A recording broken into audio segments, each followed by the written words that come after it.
বাংলাদেশে ঈদুল আজহায় ১৩ দিনে ঈদ যাত্রায় বাড়িতে যাওয়া আসা বাবদ রোড অ্যাক্সিডেন্ট হয় ২৯২টি। তার মধ্যে ২৮৭ জনই নিহত হয় এবং ৮৮৭ জনের মতো আহত হয়। এর মধ্যে ৪৮ জন ছিল শিশু এবং ৩৪ জন ছিল নারী। আর মোট দুর্ঘটনার ৪৪%ই ঘটে হচ্ছে মোটরসাইকেল অ্যাক্সিডেন্টের কারণে।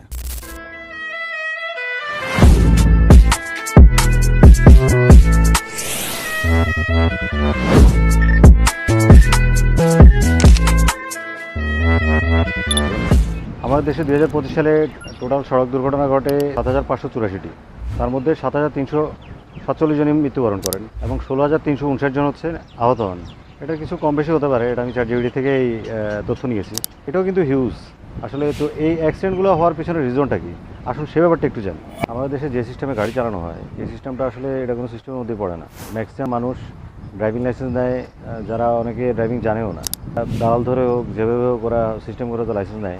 আজ আমি আপনাদেরকে দুবাইয়ের যে ড্রাইভিং সিস্টেম, এখানে এত গাড়ি চলে কিন্তু তারপরেও এত অ্যাক্সিডেন্ট কম হয়, এটার রিজনটা কি সেটা আমি আপনাদেরকে জানাই। আমি এখন দাঁড়িয়ে আছি ইডিআই ড্রাইভিং ট্রেনিং স্কুলের সামনে, যেটাকে এমআরএস ড্রাইভিং স্কুলও বলা হয়।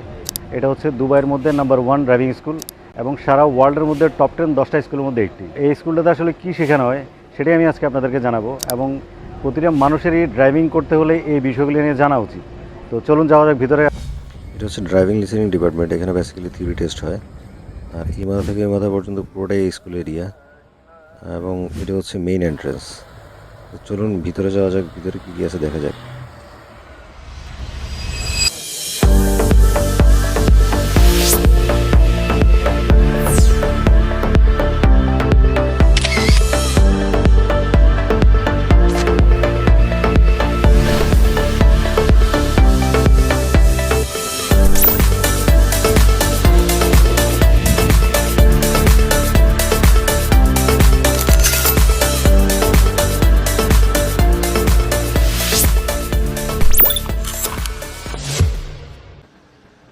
এখানে প্রায় 400-র উপরে ট্রেনিংয়ের গাড়ি আছে এবং 500-র উপরে প্রায় টিচার আছে যারা এই গাড়িগুলো দিয়ে ট্রেনিং শেখায়। এটা হচ্ছে লেকচার হল। এখানে থিওরি ক্লাসটা প্রথম থিওরি ক্লাস হবে, যেখানে পুরো ট্রাফিক সিস্টেম নিয়ে জানানো হবে দুবাইয়ের। এখানে থিওরি টেস্টের জন্য অলরেডি সবাই প্র্যাকটিস করতেছে অনলাইনে। থিওরি টেস্টের লাস্ট ক্লাসটাই এখানে হয়, যে গাড়ির ডিটেলস সম্বন্ধে জানানো হয়, কীভাবে কী সেফটি সম্বন্ধে জানানো হয়। আর এটা হচ্ছে অলরেডি ড্রাইভিং ট্রেনিং চলতেছে এদের। থিওরি পাস করার পর হচ্ছে আপনাকে রোড টেস্টে দিবে। এই রোড টেস্টের জন্য এখানে যে বাস, ট্রাক, মোটরসাইকেল এরা সবাই প্র্যাকটিস করতেছে অলরেডি। প্র্যাকটিস কমপ্লিট হওয়ার পর হবে হচ্ছে আপনার অ্যাসেসমেন্ট টেস্ট। আর এই পুরোটাই হচ্ছে ইডিআইয়ের ভিতরের এরিয়া। লাইসেন্স নেওয়ার জন্য 3 নম্বর ধাপ হচ্ছে পার্কিং টেস্ট। আর এই পুরোটা হচ্ছে পার্কিং এরিয়া, এখানে পার্কিং ট্রেনিং করানো হয়। পার্কিং টেস্ট পাস করার পরে হচ্ছে ফাইনাল টেস্ট।